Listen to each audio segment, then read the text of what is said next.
আসসালামু আলাইকুম dear audience, ভালো আছেন নিশ্চয়ই। তো আজকে দেখতে পাচ্ছেন আমি কুষ্টিয়া শহরের প্রাণকেন্দ্র অর্থাৎ হসপিটাল গেটের দিক থেকে সনো টাওয়ারের দিকে রওনা দিচ্ছি।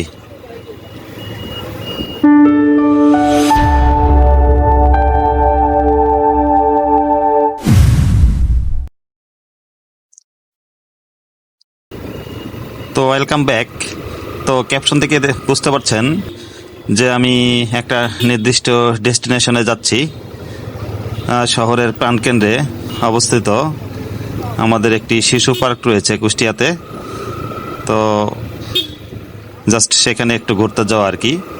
দেখতে পাচ্ছেন ডিয়ার অডিয়েন্স, আমি সরকারি কলেজের পাশ দিয়ে অর্থাৎ সনো টাওয়ার আমিন ডায়াগনস্টিক সেন্টারের পাশ দিয়ে যাচ্ছি। তো কিছু দূর অগ্রসর হওয়ার পরে আমরা লেফট সাইডে টার্ন নিব,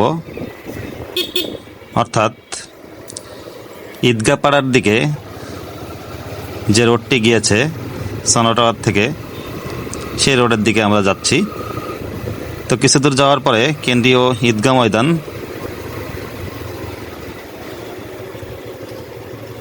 এই যে দেখতে পাচ্ছেন রাইট সাইডে ঈদগাহর মাঠ, কেন্দ্রীয় ঈদগাহ কুষ্টিয়া। এর সামান্য সামনে গেলে আমাদের কাঙ্ক্ষিত লোকেশনটি পেয়ে যাব। তো আপনাদের সবার জানা, সবার পরিচিত, এই যে লেফট সাইডে দেখতে পাচ্ছেন well known, everybody knows about this শিশু পার্ক। তো দেখতে পাচ্ছেন আমি গেটে পৌঁছে গিয়েছি, কামরুল ইসলাম সিদ্দিকী পার্ক। তো এটি কুষ্টিয়ার প্রাণকেন্দ্রে অবস্থিত। দেখতে পাচ্ছেন ঈদগাহ পাড়ার যে ঈদগাহ মাঠটা অনেক সুন্দর। এটার সামনে জাস্ট এই পার্কটি অবস্থিত।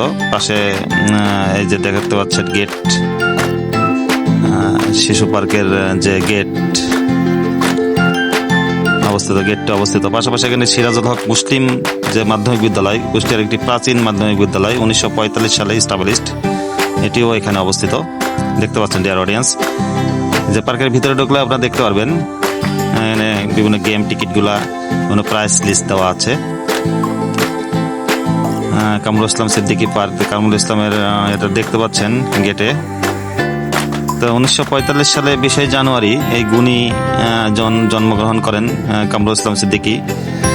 ওনার পিতার নাম ছিল নুরুল ইসলাম সিদ্দিকী এবং মাতার নাম হামিদা ইসলাম সিদ্দিকী। দেখতে পাচ্ছেন গেটের ভিতরে ঢুকছি। পার্কটি টিকিট বর্তমানে 50 টাকা টিকিট কেটে আমি ভিতরে ইন করছি। ভিতরের গেটের ভিউ দেখতে পাচ্ছেন। তো কামরুল ইসলাম সিদ্দিকীর নামে পার্কটির নামকরণ করা হয়েছে। 2002 সালে এটি এস্টাবলিশড হয়েছে। কুষ্টিয়া পৌরসভার তত্ত্বাবধানে একটি পরিচালিত হয়ে থাকে। এটি গেটের ভিউ, গেটের ভিতরে। তো কুষ্টিয়া শহরের অনেক বাচ্চারাই আসলে এখন ঘরের বন্দি থাকে। তারা বিকালে আসলে অনেকটা সময় কাটানোর জন্য এখানে আসে। বন্দি জীবন থেকে আসলে শিশুদের মনোবিকাশের জন্য, কিছুটা সময় কাটানোর জন্য প্রাণকেন্দ্রে এখানে এসে কিছুটা বিনোদন করে এবং মানসিকভাবে বিকশিত হওয়ার একটা জায়গা আর কি। তো কামরুল ইসলাম সিদ্দিকীর নামকরণ করে এটি পরিকল্পনা করেন খন্দকার ইসরাইল হোসেন। 2002 সালে এটি এস্টাবলিশড করেন এবং প্রতিদিন বিকালে দুপুরের পর থেকে অনেক জনসমাগম হয়ে থাকে। দেখতে পাচ্ছেন ডিয়ার অডিয়েন্স, এখানে বেশ কিছু রাইডার রয়েছে। এটা ফ্রন্ট সাইডের ভিউ।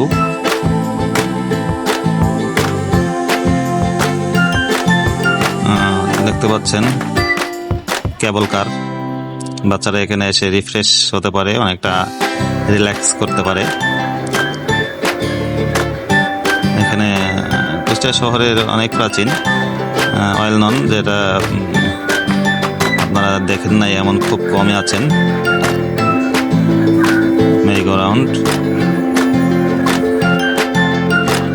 কামরুল ইসলাম সিদ্দিকী সাহেব, যার নামে এই পার্কটি প্রতিষ্ঠিত, উনি একজন গুণী ব্যক্তি ছিলেন। 1960 সালে উনি মাধ্যমিক পাশ করেন, আর 62 সালে উনি কুষ্টিয়া কলেজ থেকে মাধ্যমিক ইন্টারমিডিয়েট পাশ করেন আর কি। 1966 সালে ভদ্রলোক পূর্ব পাকিস্তানের প্রকৌশল ও কারিগরি বিশ্ববিদ্যালয়, বর্তমানে যেটা বুয়েট, থেকে সিভিল ইঞ্জিনিয়ারিং পাশ করেন। পরবর্তীতে 1977 সালে তিনি শেফিল্ড বিশ্ববিদ্যালয় অর্থাৎ ইংল্যান্ডের শেফিল্ড বিশ্ববিদ্যালয় থেকে নগর ও আঞ্চলিক পরিকল্পনা বিষয়ে স্নাতকোত্তর ডিগ্রি লাভ করেন। তো উনি এই গুণী ব্যক্তি, দেখতে পাচ্ছেন পার্কের কিছু ভিউ। এখানে ট্রেন এখানে যে ট্রেনের চলে বাচ্চাদের জন্য, সেটার স্টেশন। তো যেটা বলছিলাম, এখানে থেকে একটা ভিউ দেখতে পাচ্ছেন পার্কের। তো উনি গুণী ব্যক্তি কামরুল ইসলাম সিদ্দিকী 1992 থেকে 1999 পর্যন্ত এলজেআরডির প্রতিষ্ঠাতা পরিচালক, অর্থাৎ উনি এলজেআরডি প্রতিষ্ঠা করেন এবং এই দীর্ঘ সময় ধরে উনি প্রধান নির্বাহী ছিলেন, এলজেআরডির প্রধান। 1999 থেকে 2000 সাল পর্যন্ত বাংলাদেশের বিদ্যুৎ উন্নয়ন বোর্ডেরও প্রধান হিসেবে ছিলেন। তো এই গুণী ব্যক্তির নামে এই পার্কটি নামকরণ করা হয়েছে। তো আপনারা দেখতে পাচ্ছেন ডিয়ার অডিয়েন্স, এখানে বেশ কিছু রাইডার রয়েছে, নাগরদোলা, কেবল কার,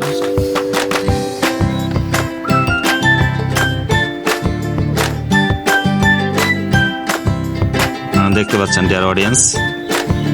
তো স্বল্প পরিসরে হলো শহরের প্রাণকেন্দ্র হওয়ার কারণে এখানে খুব ইজিলি বাচ্চারা আসতে পারে। কুষ্টিয়া শহরের বাচ্চারা আসে, পাশাপাশি কুষ্টিয়ার শহরের আশপাশ থেকেও অনেকে আসেন।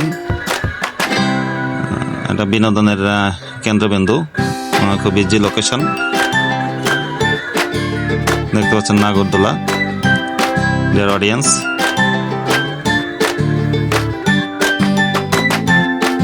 পাশাপাশি আরও বেশ কিছু রাইডার এখানে রয়েছে।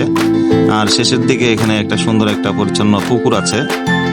এটা শিশু পার্কের যে পুকুর, অনেকে এখানে শহরের অনেকে এখানে যান গোসল করার জন্য। বর্তমানে বেশিরভাগ পুকুরগুলাই শহরের বন্ধ করে আসলে বিভিন্ন ধরনের বিল্ডিং তৈরি করেছে। রাইট সাইডে শেষের দিকে দেখছেন এখানে একটা মসজিদ আছে, নিচতলা মেয়েদের জন্য, এবং উপরে ছোট